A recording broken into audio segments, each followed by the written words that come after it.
Hello and welcome to a very sucky episode of Pittsburgh Sports Memories. I'm your host, co-host Steve Wharton. As usual, I'm joined by I'm Tim Hannon. Tim. Doesn't suck, so yeah. Not at all. Me, the jury's still out on me.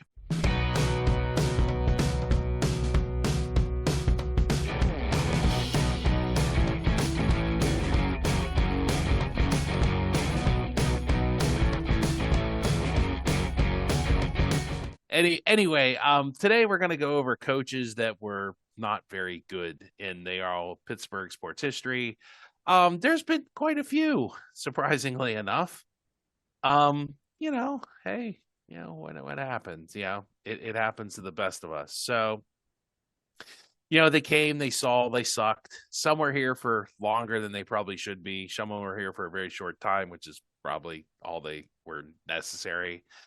They were given a chance and they failed. And just like Homer Simpson said, the moral of the story is to never try. So without further ado, we'll start. I'm going to start with the honorable mentions. I don't know. Not sure, Tim. Like honorable mentions in this category. And these are kind of people that, like, I think I would call them mitigating circumstances. Does that sound fair, Tim? Yeah, especially for the first guy on your list. Yeah. So I'm going to go with a Penguins coach named Lou Agnotti. He was coach from 1983 to 1984. I didn't even write down. Oh, okay. Yeah, I did write down his record. He was 16-58. Now, you might say, well, that sounds horrible. What's the mitigating factor, Steve? Well, you see, there was this really great hockey talent up in, Montreal, and the Penguins are really determined to get him. So I think we did a whole podcast episode on where they tanked for Mario. So that's definitely what was going on. Was like I think one point the goaltender was playing too well. They're like, hey, you got to go to the minors for a while and just hang out. And they had no minor league system. It was completely destroyed. So basically what they did was they set their franchise back probably a solid 5 years by doing this tactic. And it worked. And after they drafted Mario, they fired Lou Agnotti. He didn't even get the coach the guy he was tanking for. Was that unfair, Tim? Yeah, I mean that totally wasn't his fault. The he and Eddie Johnston decided they were going to hatch that scheme, and Lou Angotti sacrificed his job so that the Penguins could literally survive, and not only survive, but go on to be one of the flagship franchises of the league. So yeah, was he a bad coach? Did he have a bad record? Yes. But man, I'd hate to remember that guy as like just a bad coach. He was a key component in the history of Pittsburgh sports.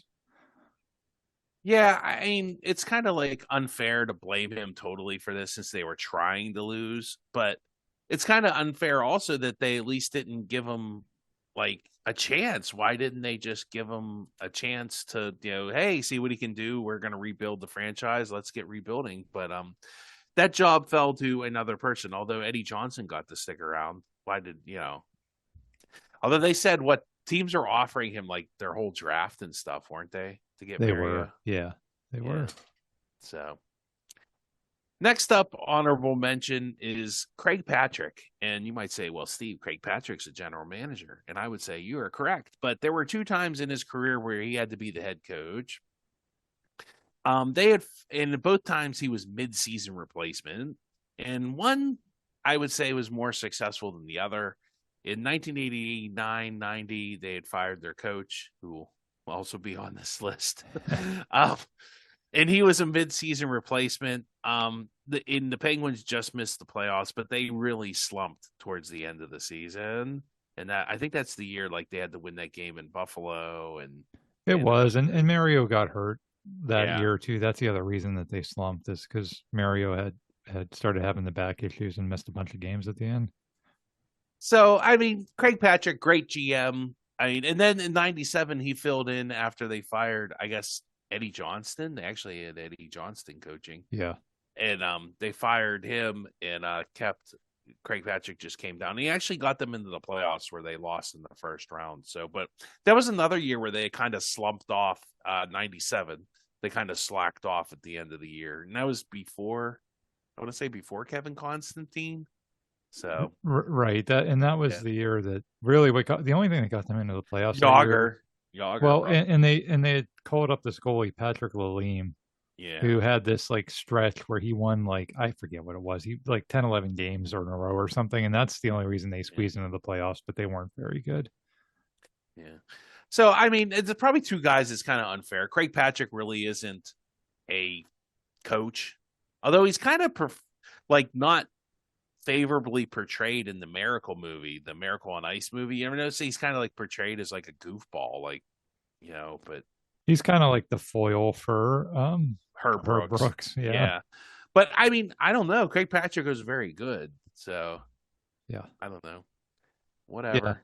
Yeah. I mean, I think any coach in any sport that comes in on an interim basis, it's hard to judge their record. Like you don't get to Yeah. start the season, you don't get to frame the roster. You're just sort of trying to finish Yeah. out the disaster of somebody else's. If somebody else got fired, then you're just trying to finish out Yeah. the disaster that was their tenure. Yeah, and you can't. It's hard to hit like a hard reset in the middle of a season. Yes. So next up is I'm going to go with should have never been a coach at this level.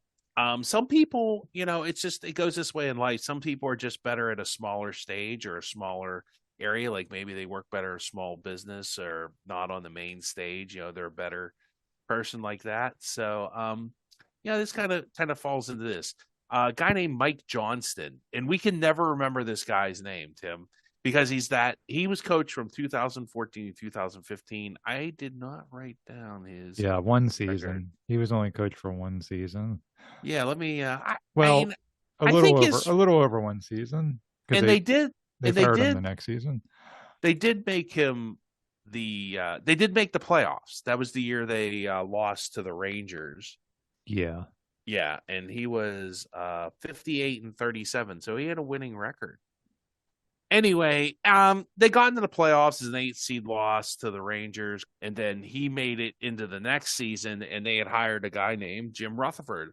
And the one thing about Jim Rutherford is he doesn't like to a lot of changes to his organization. He likes to stay the course on him.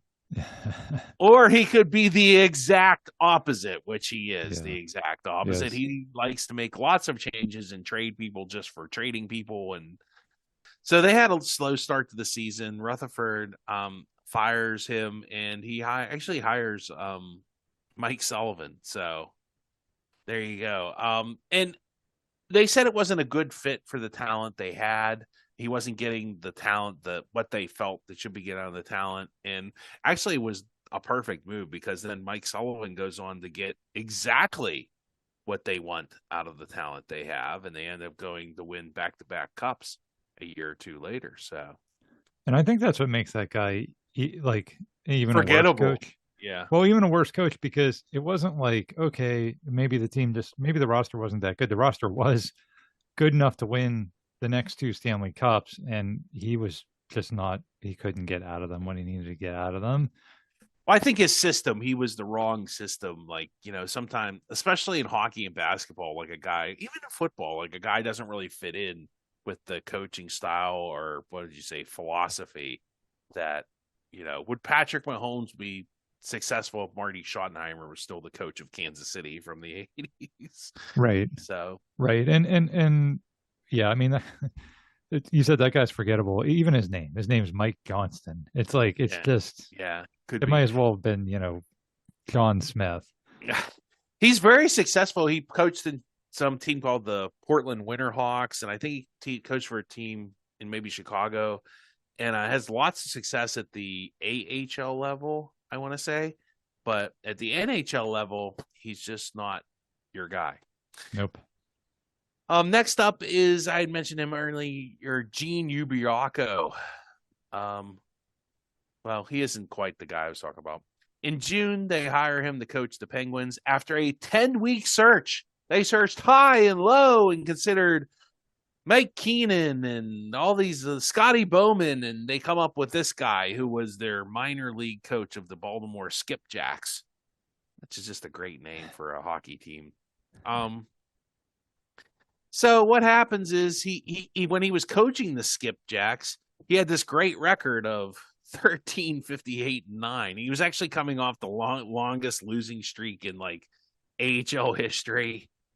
And so why they hired this guy, I'm not sure, but Esposito, the GM at the time, thought he was the right guy for the job. So he actually does make the playoffs, but they lose to the Flyers in a game we cover in the season and series we covered a couple episodes ago.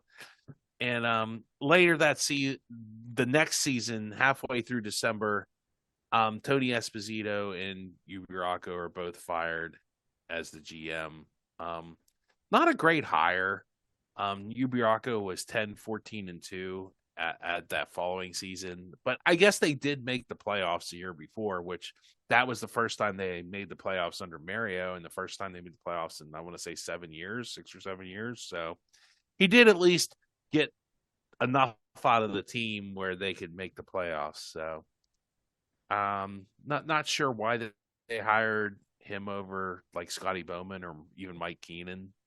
I'm not sure. Just yeah, the Penguins weren't great at making decisions back in those days, and like you said, it wasn't like he just totally fell flat on his face. It's just that kind of like Mike Johnston, it's that team could have been a lot better than it was, a lot better, and again, as you know, it was proven they won that same team won 2 Stanley Cups. So, you know, not the same team. Well, they had to make some trades. Sure, Ron Francis wasn't there, and you know all that stuff. But still, I think the bigger thing was bringing in once again Craig Patrick as general manager. That kind of totally changed everything for that team in the franchise. So I'm going to call this, and it's kind of a category of one. So it's a very unique individual here. Should stick to announcing and betting on horses. Can you guess who I'm talking about, Tim? Well, that would be the immortal Eddie Olczyk. Yeah, and he actually coached for a season and a half. Like, what are they thinking? 2003 to 2005. He was really a great player. Had an 18-game point streak from 1989, 1990. Then he was a TV announcer, and he was great on TV. Everybody loved him and Mike Lang, and everybody said, Mario was like, since we like you so much, we're like, you know, starting out this new season. Let's hire you. We got Sidney Crosby in the draft. We got Ziggy Palffy. We got Mark Recchi. We got John LeClaire. We even got the immortal Dick Tarnstrom. I mean, we got plant galore. It's a bunch of old talent, but hey, we're gonna go for it right out of the lockout, and they fell right on their face. Yeah. Did they even make the playoffs? I don't think they even made the playoffs. They didn't make the playoffs, and he didn't stick around to find out, even if they would have. Yeah. They didn't let him stick around that long. That was a shame. Like, nicest guy in the world, really great announcer, like you said. He was a guy, we used to see him at like the Mount Lebanon ice rink. He used to be there sometimes. He was involved in like some of the youth hockey stuff. Just like a good guy, good Pittsburgh guy, but just wasn't the right coach for that team or for probably future Penguin teams or future hockey teams. Period. Well, they go from that to hiring, you know, and they really set their franchise back like 2 years by doing this little, like, let's get Mario a cup thing. And Mario retires. They have to lose all the veterans. Leclerc's garbage. Like, so they hire Michel Therrien, who actually like really does do a great job at turning it around. Yes. Bob Smizek blames Craig Patrick for this hire. I mean, whatever. Even though he did draft Crosby and Malkin and Fleury, Craig Patrick, it actually cost Craig Patrick his job. He was let go at the end of the season. They hire Ray Shero, the late Ray Shero. So it's kind of a sad thing. I mean, it's just a bad, that was a bad hire. Like this almost sounds like something like a college football team would do. It just doesn't make any sense. Yeah, if you were going to go and they didn't know when they hired Eddie Olczyk, it was a rebuild. But then when Yeah. they got Crosby, when they won the lottery with Crosby, then they had, Malkin waiting in the wings. They had Fleury at that point. Then it was like, okay, Mario maybe has a year or two left. Let's, again, coming Yeah. out of the lockout, let's try to just make a run here. And if you were going to try to do that, you probably should have just changed head coaches at that point and Yeah. gone to like a veteran, you know, a veteran guy. You mentioned Mike Keenan earlier. Like I don't remember where he Yeah. was at that point, but like one of those types of guys. Well, that's actually who they ended up. I mean, Terrian kind of is like a Mike Keenan, like a very strict disciplinarian. Yeah, but that wouldn't Yeah. have been good for Ziggy Palfy and John LeClaire in that group. Like Well, for that group, yeah, you that's needed true. like Yeah. the guy that whoever like would have been coaching the Olympic team. Like that's the Yeah. coach you needed for that crowd. Yeah. I mean, it's a shame it didn't work out, but it actually, worked out for the better. And Eddie Olczyk now is great on the Kentucky Derby, and he covers hockey on TNT still, I think. He was actually fired December 15th of 2005. So, like you said, he didn't even make it to, to this. That they didn't make the playoffs that year anyway. Um, yeah, that's a shame. And the only thing I can remember, didn't the Indianapolis Colts hire Jeff Saturday a few years back, and everybody got mad about it? Oh yeah, I forgot about that. Yeah, Very and similar thing where yeah, it's like, wait, does this guy really have the credentials to be a head coach? And just because he used to play for us and because people like him, does that make him yeah, a legit head coach? Yeah, it's very similar. Yeah, it's a good comparison. yeah. So next up, in this is once again another guy that's a category of one, and this is the category of better stick to selling used cars. I would have called the category people that don't have a soul. Well, used car salesman, Tim, and that would be one Todd Graham.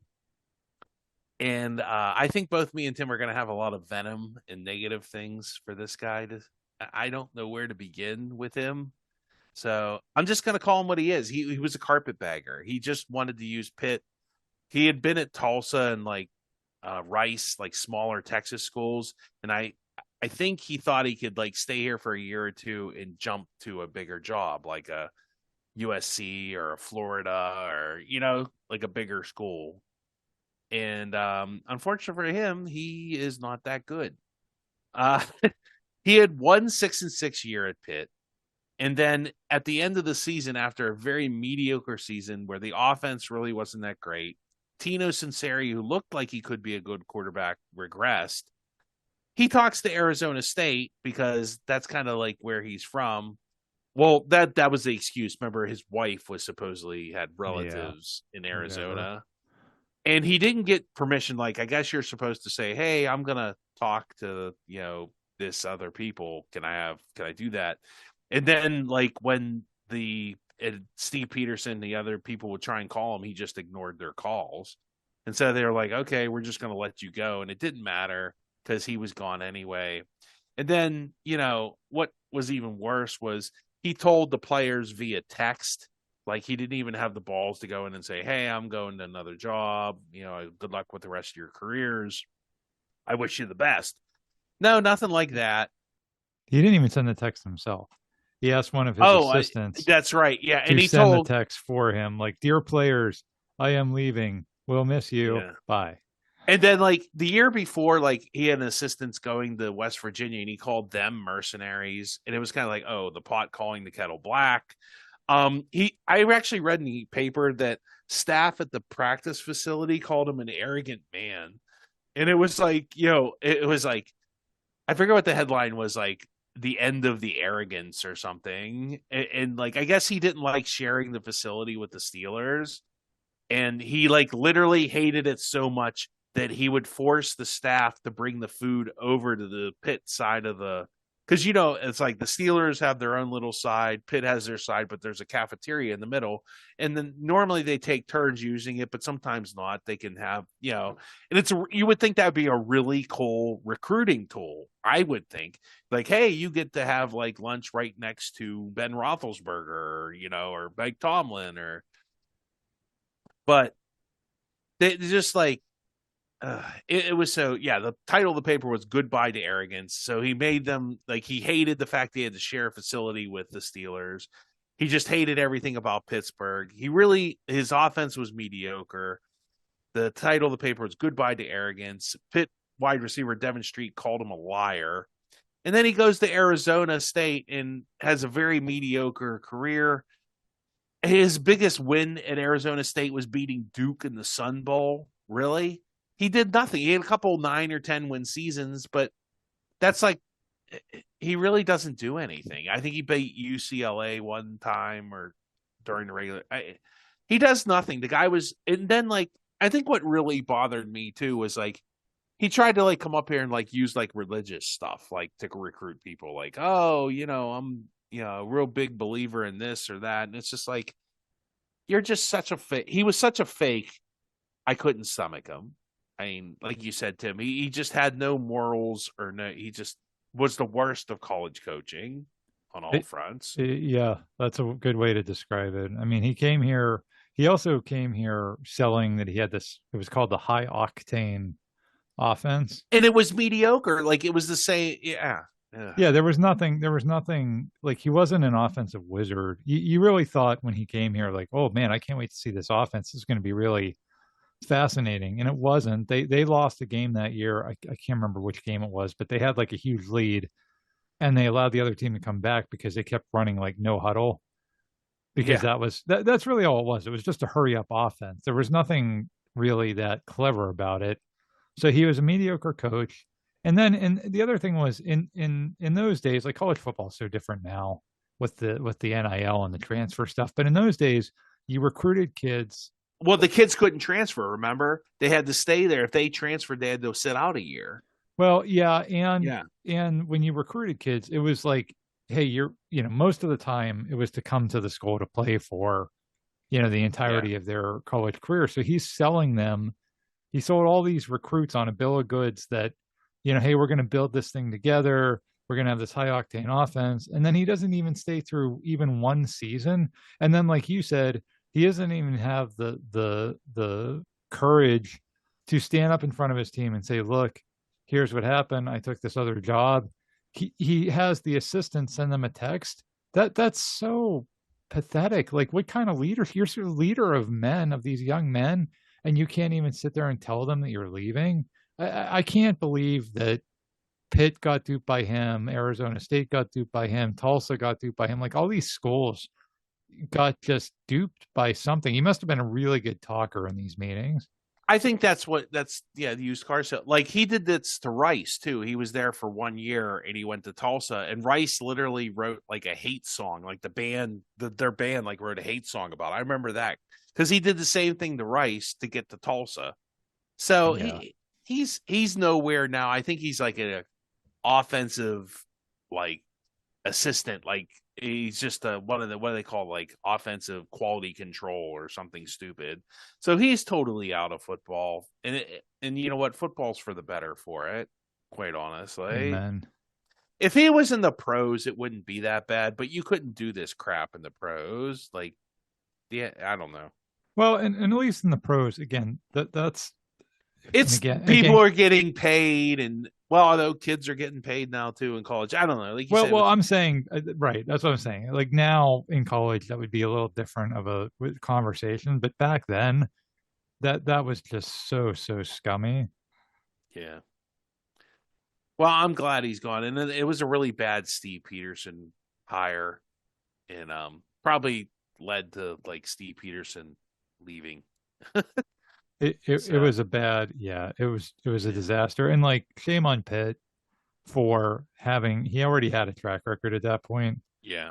and they still bought into it, and they'd fired once that too. That To was hire him, yeah, to yeah. hire to Yeah, whatever. yeah. Again, we could go on and on, Steve, because like you said, we have a lot of venom for this. Like just one of the worst hires, one of the worst experiences. A guy that Well, because it's like my expectations were pretty low when this guy came. I thought, I don't think he's that good, but he's supposedly this good. So, and I know he's a carpetbagger. He's just here just to make money and move on. Okay, fine. The University of Cincinnati goes through this every year with Brian Kelly and Tommy Tuberville and at all, at all, at all. You know, the guy from Ohio State. Fine, fine. Then get us 10 wins, get us to a bowl, and then be on your way. And he couldn't even freaking do that. So what good are you? And again, the way Yeah. again, like just the way that he did it too, just the way that he did it, can't even face these guys. Like, did you care about any of these people that you recruited and that you spent all this time with? Like a college coach, these are college kids. You have to be involved in their lives. Did he care about them at all? I mean, apparently not. Well, some people just, there's one person they really care about. And the person Todd Graham cares about most is Todd Todd Graham. Graham. Yeah. So, next up, going from one extreme to the other, better second banana than first. And there's, I think I got like a couple people in here. Um, Foge Fazio. And I love Foge. Foge is great. He's the opposite of Todd Graham. A really good person, really nice person. He played at Pitt in the 50s under coach Carl D. Bisqual. He was a defensive coordinator for all those great Pitt defenses in the late 70s and early 80s. And then he becomes head coach in 1982, and he has to follow Jackie Sherrill, who had a lot of success at Pitt. Jackie Sherrill was 59-1 and in games at Pitt. So he had a really Wow. impressive, yeah. And it wasn't like the cupboard was bare. He inherited Dan Marino, and then he went 9-3, 8-3-1, and then 3-7-1, and 5-5-1. I don't know why he liked ties so much, but Foge definitely I think Foge was too conservative, I think was what happened. And plus he wasn't as good a recruiter as Jackie Sherrill. So the paper stated that Wesley Potsvar and Ed Bosley, I guess that Bosley being the athletic director and Potsvar being the chancellor at Pitt at that point, had a decision between their lust for money and their loyalty to Foge, and the former won. So people really liked Foge. The paper liked him. People liked him. I think even they said they had, which was unheard of. They said the athletic director had like an hour or 2 hour meeting about firing him. So with Foge. So I don't know if that's just an 80s thing or just he's really, there were no, just, Foge saw it coming, especially after the mediocre seasons. And, the paper called Foge a very loyal and good person. It cost Pitt the recruitment of Major Harris, which that was not good. Yeah. And where Foge ended up being a successful defensive coordinator. He actually was on the Browns team that lost to the Steelers. He wanted to keep blitzing. Butch Davis decided not to. It cost the Browns a playoff game. He retired from the Browns in 2003. I think he worked for Minnesota under Mike Tice, but not just as a consultant role. And he did Pitt home games on the radio after that. I remember listening to Foge on the radio it was Bill Hillgrove, Foge, and I want to say Bill Fralick maybe. Mm. And unfortunately in 2009 he died of leukemia, as some of us are wont to do. Very nice gentleman, very good guy, the opposite of Todd Graham, the guy you would want, like Dave once said, the guy you do want coaching your team, the guy you do want helping out. So, yeah, I there's lots of times in sports history in general where it's very hard to take over what was a dynasty. And I know Pitt, they had the national championship, they had a couple almost championships, but for Pitt that was those kind of 76 to 82 was kind of like their dynasty years. And then for him to come in and take over as an assistant, kind of like George Seifert or like Dan Devine up in yeah, Green Bay when Lombardi retired. It's hard to do that. And some guys can do it and some guys can't. And he just couldn't. he was a better defensive coordinator than head coach, I think, Yes. because he went on to be a defensive coordinator in the NFL for a long Yeah. time after And a that. good one. Yeah. So, anywho, I kind of snuck this guy on the list, Bill Austin, and He was from 1966 to 1968. Speaking of Vince Lombardi. Yeah, he had a record of 11-28 with the Steelers, and he was a Green Bay assistant coach under Lombardi on those Packer teams that were just legendary and one of the NFL's best dynasties. And then they don't get, I guess they get talked about, but I don't know in the because there seems to be a dividing line. People want to always say, "Well, we're only talking about the Super Bowl era," but they did win 2 Super Bowls.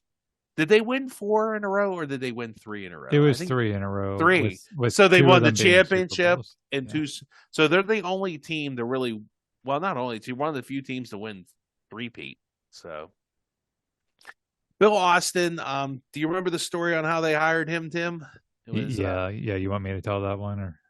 yeah, whatever. I mean, it's kind of like Art and Dan are, Art's still kind of running the team at that point, and Dan's coming of age. He's graduating to Duquesne. He's ready to start running the team.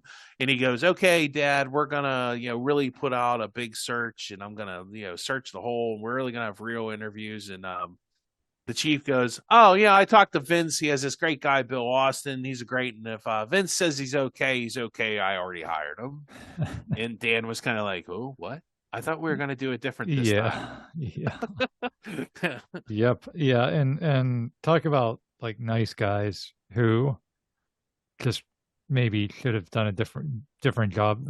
Art Rooney, beloved, again, we've told so many stories about Art Rooney, but in terms of just football decisions, Yeah. That's how he ran the team. It's like, oh yeah, well, I know Vince. Vince is a friend, and Vince says this guy's the best. Vince wouldn't lie to me, and Vince Lombardi wasn't like Vince Lombardi. I'm sure Vince obviously- wasn't lying. It's just no. he's once again. I think he was a good second banana, not Right. good banana. and maybe not a good fit for whatever roster makeup and whatever direction the Steelers were going at the time. That's why you interview. He was so good that. Yeah, he was so good that Chuck Noll went 1-11 his first, or 1-13 his first year.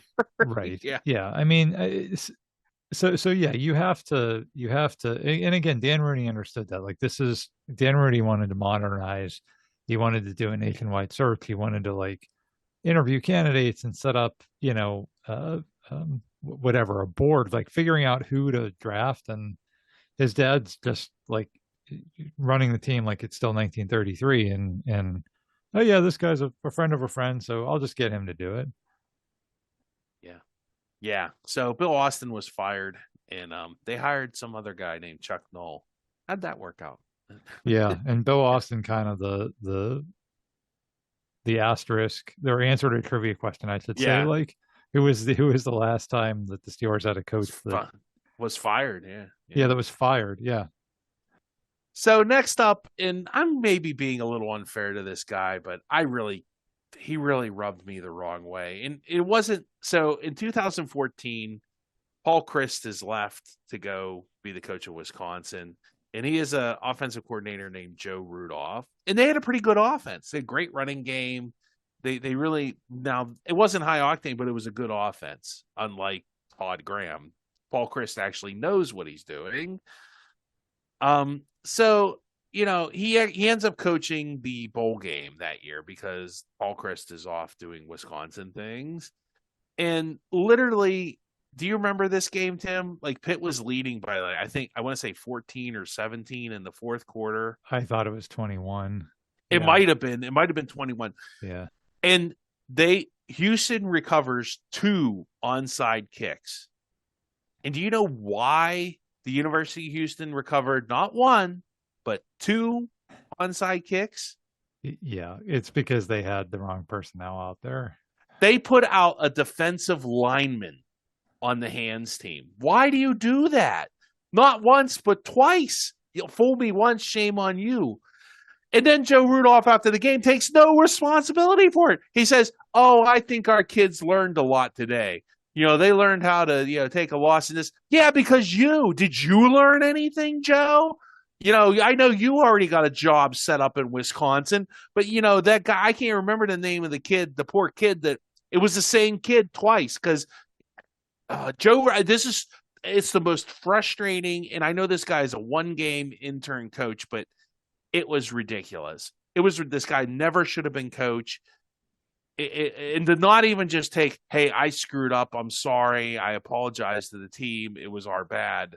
It just to not take any responsibility was the worst. Yeah, it wasn't good. I mean, he was only coached for one game, but for that decision, and again, like if you're going to be a leader, then step up and don't throw your kids under the bus because that's basically what he did.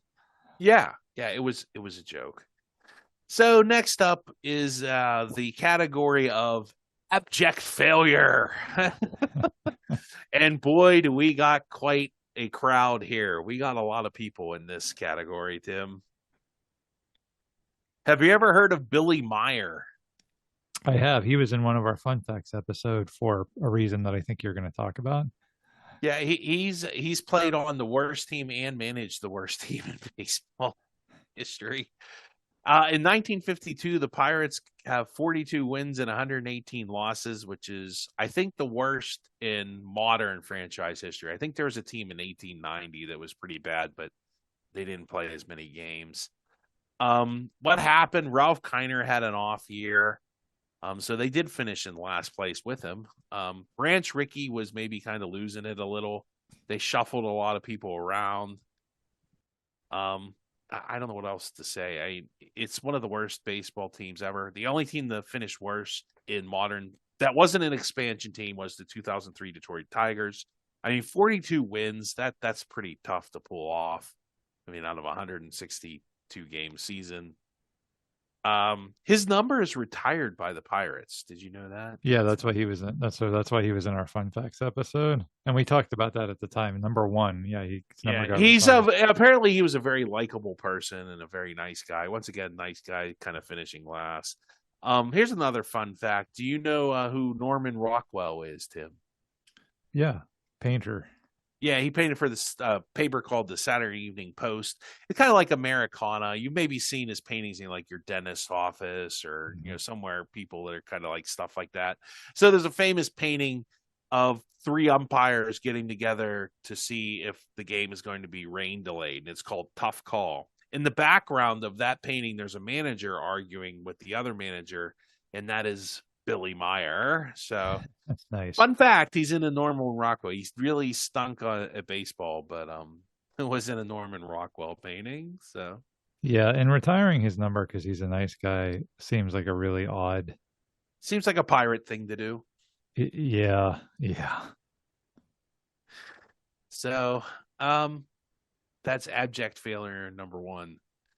And I don't know, Tim, maybe you'll agree with this one, maybe you won't. Ralph Willard. He might maybe he fits more into the shouldn't have been coaching at this level guy. But he's from he coached Pitt basketball. I don't even have his record. He's one of the few coaches that have there's his record. He's 63 and 81 over the 5 years. They never made the tournament. They never even sniffed the tournament. I don't think they even won a Big East tournament game. They might have won one. And he never did anything. The stage was just too big. He was a better assistant head coach. And there's only 5 basketball coaches at Pitt that have a losing record. So, I mean, he's one of the 5 that don't have a winning record at Pitt in basketball, which is pretty tough to do, and especially since he was there so long. Yeah, that was like the late '90s that he was at Pitt, and then his tenure ended really badly. It was that season where it looked The like they guy had broke finally in the guy broke in the house or something like that. right. They had a guy get busted for like robbery when they were on a road trip. And that season started off really promising. It seemed like maybe was finally building something and it all fell apart. And again, kind of like the hockey coaches we mentioned, they ended up having really good teams right after that. So it wasn't like it was impossible to do. He just wasn't the guy for it. And then he goes on to coach his alma mater, Holy Cross, and he gets them into the tournament. So I really think this is maybe I know it's an abject failure. It is an abject failure. But at the same time, he was better at the smaller schools, so maybe, never should have coached at this level too. That's fair. Another guy who loves abject failure is John Russell. and he was the Pirates manager from 2008 to 2010. November 5th, 2007, he was the Pirates manager. They actually extended his contract twice, and these are the years when the Pirates aren't having winning seasons, Tim. So he's having losing years and getting his contract extended. Not sure what's going on there. The one year the Pirates waited until June to announce a new contract, and the fans were really pissed off. In 2010, he had a record of 57 and 110, and that's the second worst in Pirates history outside of poor Billy Myers' 1952 Pirates. So, do you remember then the Pirates lost 20-0 to the Brewers on April 20th of Yeah, two? I remember that game distinctively because the office I was working in at the time was across the street from PNC Park, and it was like a daytime weekday game, and so I wanted to check the score. I was trying to beat the traffic because the game was going to end right around the time I was leaving work, so I wanted to leave before the game ended. And I went on the internet, and it was like eighth inning, Brewers 20, Pirates nothing, and I'm like, that's not right. I kept hitting the refresh button, thinking that can't be right, and it was right. So yeah, those were some glorious times, man. John Russell. The thing I remember about him was he like thought he was clever. He would do stuff like he would bat the pitcher in the eighth spot instead of the ninth spot, and it was and like he wasn't the only one that did that. Tony La Russa did stuff like that too, but Tony La Russa was actually a good manager, and John Russell just wasn't. He finishes with an overall record of 186 and 299. Ouch. Um, and this is another case, like you said, the Pirates would go on to have success like not long after he left. The team had Neil Rocker, Pedro Alvarez, Garrett Jones, and Andrew McCutcheon. Now you say, okay, that's not bad. Unfortunately, they also had Ryan Domit, who, if you remember, couldn't throw he was a catcher who couldn't throw the ball back to the pitcher, never mind second base. Paul Mahone, Zach Duke, and the late Octavio Dotel in like one of his last seasons in the major leagues. So, yeah, they had a pretty bad team, even though they just had a young talent that wasn't major league ready yet. So now we come to the Billy Martin part of our podcast. He is the Pittsburgh Billy. He is Pittsburgh's Billy Martin, isn't he? Yes. Walt Kiesling, the Pittsburgh's answer to Billy Martin. Yeah, they did have a very I think I've said this before about Walt Kiesling and Art Rooney Sr. They had like a very George Steinbrenner, Billy Martin kind of relationship. So you're fired, you're hired, you're fired, you're hired, you're fired. I love you, I hate you, I love you. My God, get a room, you two. So Walt Kiesling, are you ready for this? Coached from 1939 to 1940, 1941 to 1944, 1954 to 1956. So the suck really was in the 54 to 56. I'm going to say that. I'm going to give him a pass on 1941 to 1944 because of a little thing called World War II. I mean, he was probably just lucky to survive. 1939 to 1940, they were 7-4, and in 1942, Curly Lambeau called him the best line coach in the league. Like I said, his middle tenure was probably his best. I think he coached for the Packers at some point after 1944 for a little while. He was like a line coach, obviously. Do you know what he did in his final tenure that really puts him on the abject failure list here? He cut some skinny kid from Bloomfield that had gone to Louisville because he couldn't pass the test to get into Pitt. Yeah. And he wouldn't. Not only did he cut Johnny Unitas, but he wouldn't even let him play. Yeah, he never gave him a chance. We had said on that other episode that we did that Tim Rooney, Dan's brother, Art's son, wrote like an 11-page letter to his dad because he was a ball boy, and he was like, "Look, I'm watching this guy in practice. He's really good, and the coach just won't even let him, run any kind of practices or put be in any kind of preseason games. Nothing. He won't let him do anything. I think he's really good. So Tim Rooney, the ball boy, knew a lot more than Walt Kiesling did apparently. Well, there's also if you read Dan's book, I guess they ran, it was the Chief, Dan, and Kiesling in a car on West Liberty Avenue, and they were driving down there, and I guess they ran into Johnny Unitas after he got cut, and Kiesling just like sank in his seat, like he couldn't even deal with it, and like, the Chief being the Chief and being the great person is like, oh, sorry, it didn't work out. I hope you'll catch on somewhere else, because it's Art Rooney Sr., and that's what he does best. That's Art at his best.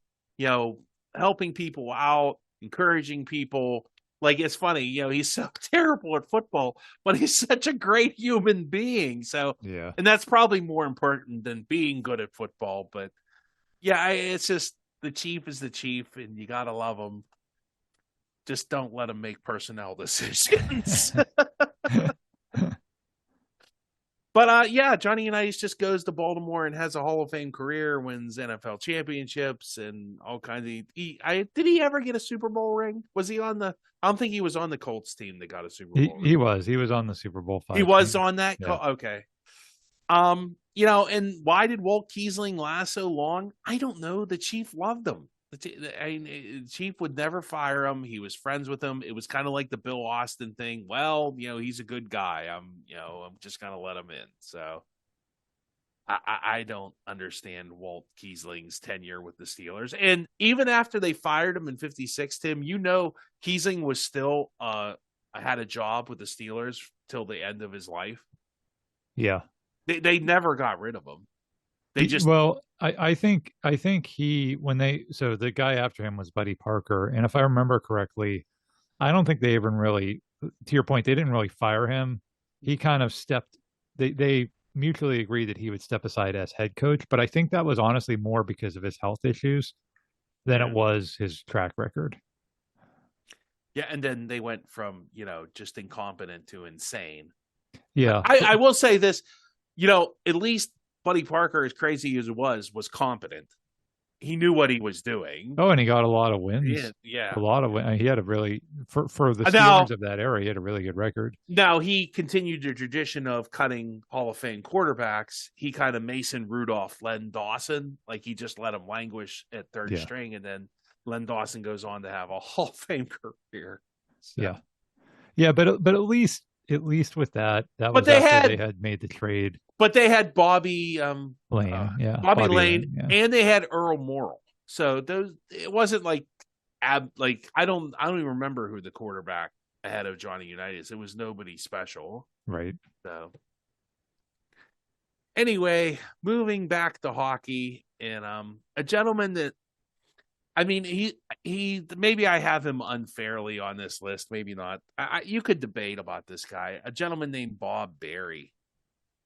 He had a tall task. He's the guy after Lou Agnotti. The Penguins organization, like I said, destroyed themselves. They literally burned a house down to get Mario Lemieux, and he had to build from the ashes. He had Mario, but they didn't have really anything else. I think they said they only had 2 prospects that were NHL ready. So they literally had to rebuild their farm system, rebuild the NHL team. And Bob Barry had just been fired from the Canadiens. I think he had a winning record with the Canadiens. So, hey, whatever. But it didn't work out. He had spent 3 years with the Penguins, and they never made the playoffs. Eddie Johnson eventually fired him in 1987 for another guy that'll be on this list. I don't know what to say, Tim. It didn't work out for him. Not a lot worked out for the Penguins back in the 80s. Yeah, I think what you said is very fair. Like, he didn't do a good job, but he had a lot of stuff stacked against him. Yeah, it was going to take 2 or 3 years to get that team back to respectability. Yeah. And I think playing in the Patrick division didn't help, because they had that extra team to climb over. If they'd have been in any other division, maybe they make the playoffs earlier and, people stick around a little longer. So next up on our abject failure, and this guy is up there. He's not quite Todd Graham, but he's pretty close. Kevin Stallings. You remember Kevin Stallings, Tim? I do, unfortunately. So Pitt basketball in 2016 is a successful program, been successful from the end of the Ralph Willard era all the way to Jamie Dixon. So we're 2015. They still were very competitive in the move from the Big East to the ACC. They had beaten some ACC teams, and the ACC didn't like that. So for some reason, I don't know why, they go out and hire Kevin Stallings, and he had a worse record than Jamie Dixon, had less success in the tournament. And this guy was supposed to be, oh, he's going to do great and this and that. And what he did do was he totally destroyed the Pitt basketball program. They actually went 0-18 in ACC play, didn't win any games in the ACC, and it was part of an 0-19 streak. And I'm convinced he only wanted to be here because his son Jacob, who actually ended up being a pretty decent baseball player, was playing for the Pirates, and he thought he could go see his son, play baseball. So, yeah,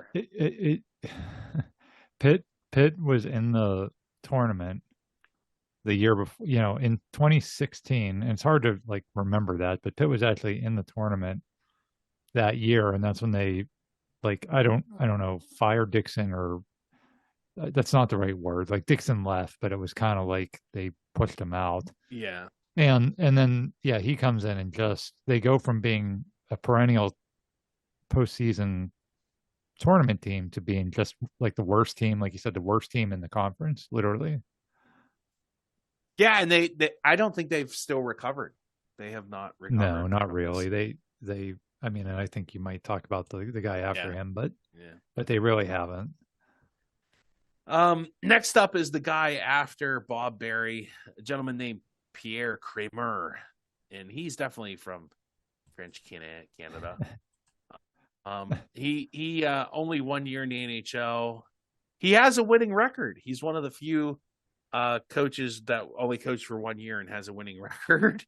I think he might be the only NHL coach to ever coach for 1 year. They had no defense. They allowed 316 goals in 1988, which was the sixth highest. Mario was basically carrying the team. And Tim sent me this story. In a complicated playoff series, so they needed the win, and New Jersey needed the tie or lose, and he had all the, I guess, scenarios worked out on a sheet of paper so he can know how to coach the game. Why you wouldn't just coach the win the whole time, I don't know. So in the middle, and I guess in overtime or something, flashed a winning score for New Jersey, and the Penguins needed that team to lose. So Lemieux and Kramer start arguing in French, and some people say Lemieux pulled the goaltender. Some people say Kramer pulled the goaltender, but they do. And then Mario scores a great goal, and Larry Murphy, it's on. I wish I had video of that. And they win the game, but it doesn't matter because I think they ended up losing two more games, or New Jersey won another game, and they didn't make the playoffs. Bottom line is they didn't make the playoffs for the sixth straight year. So, and they finished last in the Patrick division with a winning record. So, yeah, it was they like you said, they flashed on the scoreboard that New Jersey had already won. So now you can't finish in it. Finishing in a tie does you no good because New Jersey won. So that means we have to win to stay alive. And so, well, that was fortunate, right? Because both those games were going on at the same time. So how fortunate that you get the advantage, but they're in overtime, and they know because they flashed it on the scoreboard. They know, okay, the New Jersey game's over. We have to win. A tie and a loss are the same thing. So you may as well just pull the goaltender at that point in overtime. I know it's tied, but a tie and a loss are the same thing. So you have to go for the win. And Pierre Kramer's like, no, we're keeping the goaltender in because he's not aware of the scenario, apparently. And that's the story that Mario started screaming at him and saying, no, you have no idea what you're doing. We have to win this game or our season's over. And Pierre Kramer apparently didn't agree with that and didn't understand that was the case. And it was all in French, so this is all kind of hearsay. Nobody really knows what was said. Right. And that's why we keep saying that's apparently what happened, because you're right, nobody actually has the official story. But yeah, he gets fired after that. And Mario apparently wasn't his biggest fan anyway. Hey, other fun stuff that Pierre Kramer did. He served steaks before the game instead of what the Penguins nutritionist wanted. So have a big porterhouse and go and play 60 minutes of hockey. Heck yeah. He would double shift Lemieux in games that were already decided. So I that sounds like a bad idea. And the penalty kill was terrible. So that was some reason the paper gave for him being fired. So Oof. fun facts. Next up is he's an abject failure. Michael Haywood, who never coached a game. He never actually ever coached a game. He came in and yelled at the team for like 10 minutes. He was hired after Dave Wannstedt to clean this program up because, oh my goodness, there's all this domestic abuse going on the team, which wasn't by Dave Wannstedt. It was by players, and Dave Wannstedt had disciplined them. So I think it was just that was the excuse to get Dave Wannstedt out because the team had quit on him that year, and the team, had underachieved in Wannstedt's tenure. So that was kind of Steve Peterson's excuse. So they go from a coach that's just kind of turning a blind eye to domestic abuse to a person really committing domestic abuse. I mean, I guess he was fired after 2 weeks. He was arrested on felony domestic abuse charges. Apparently, he got in an argument with his girlfriend. Things got out of hand. He may or may not have hit her. The whole thing was settled out of court. I don't even know if I think he's just like an assistant coach somewhere in the depths of college football. Goodbye, Michael Haywood. We hardly knew ye. I mean, I don't know. Any thoughts on this guy's tenure, which lasted a grand total of 2 weeks? It was a joke that you could hire, and then they hired Todd Graham right after him. You're okay, fine. You're going to make this decision and move on from one. Like, people have to understand too. Dave Wannstedt he bled blue and gold. I mean, he was a Pitt guy through and through. He was beyond loyal to the program. He was one of those people that he bled Pitt. And yes, he underachieves. And so I can see where you would make the decision like, hey, we love you, but we've got to get more out of this. But the ridiculousness that they went through, hire a guy that you have to fire 2 weeks later because he got arrested, then hire a guy that stayed for like 8 games and left via text message. What a joke. I think in joke. 2 years, didn't they go through 6 head coaches or something? Yeah, we talked about that before. It was like 6 coaches in 2 years. Yeah. And this was at the same time that Penn State was going through all the stuff that they were going through. Yeah, that we could have taken advantage of and been Yeah. And it just not a good time in the program's history. And it did not stabilize until really 4 years later when they hired Narduzzi. That's really when it started to stabilize. Well, I think under Chris it started to stabilize. It started to, yeah, but then he left. In terms of like stability, though, like it started to improve, but in terms of stability, it really none of that came in. I think if Wisconsin never would have came calling, Chris would have been coached longer. Agreed. Anyway, welcome to the hot takes. We normally don't do a lot of hot takes on our podcast, but what the heck, we're 100 and some episodes in. Why not? Right. I'm going with overstayed their welcome, but Mike Sullivan, hired after Mike Johnson. We like people named Mike, apparently. And the Penguins and Sullivan apparently agree with you because they agreed to part ways. Yeah. Just right around the time we're recording this. Yeah. He's won 2 cups. That's a positive. He likes to play the speed game, and he likes to stick with his veterans. And I think the problem is the last 2 is they don't have the veterans to play the speed game anymore. So, and they don't have a goalie is probably their number one problem. So, was it time for Mike Sullivan to move on, Tim? Maybe. I don't know. It's kind of like they they went for this strategy of when the team that won those cups started getting to the point where the window had closed, instead of trying to rebuild, they kept trying to like patch it together to keep Yeah. it upright. So was that a mistake on management's part, or do you absolve Sullivan of some of that? I don't know. I think the next couple of years is going to be telling, because now they're clearly all in on a rebuild. They've stocked all these draft picks. To your point about goaltenders, they have two guys that could really be the future in net. Fair enough. Also on here, Jeff Capel. He's only made the NCAA once here since 2018.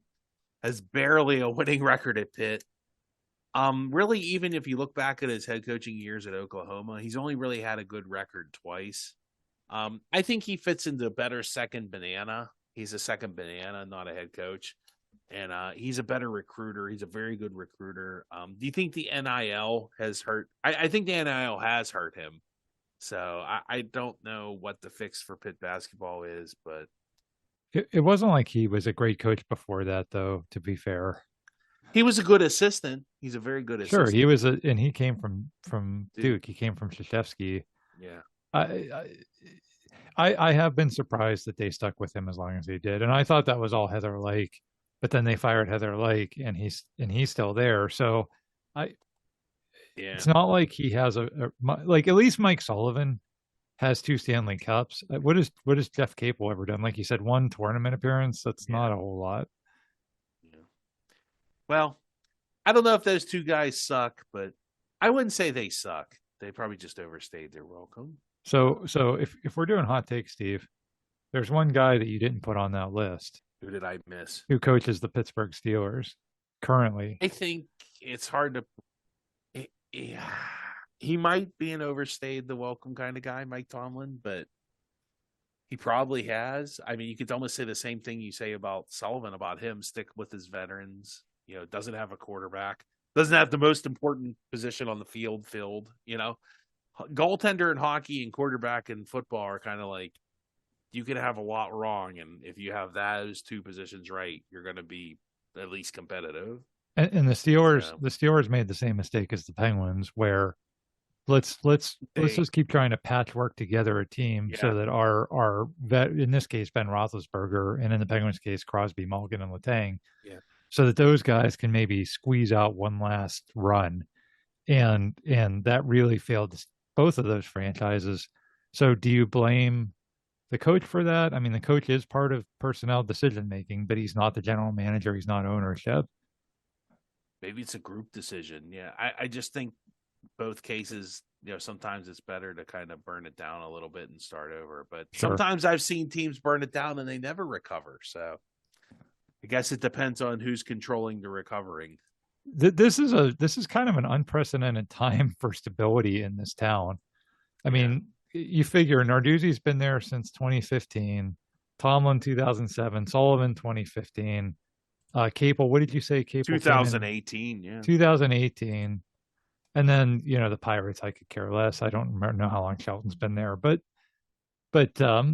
yeah, I mean, we have a lot of coaches who've been here for a while, and coaching is such a shaky profession. It's just kind of odd that this many coaches here this long, and none of those teams some of them have had success, some of them haven't, but nobody's exactly like winning championships right now. I can see hanging on to Tomlin and Sullivan because they've had their success, and especially Tomlin kind of gives you that illusion of like, oh, we're going to make the playoffs every year. Well, we'll see. Well, we're not getting fired when we don't suck on this podcast. No, he doesn't suck at the fans. Thank you for listening. We appreciate everybody who listens and comments. Checks us out on Facebook, Spotify, all the different other places that you can find the podcast at. Please keep listening, and we appreciate everything. And we'll see you next time on Pittsburgh Sports Memories.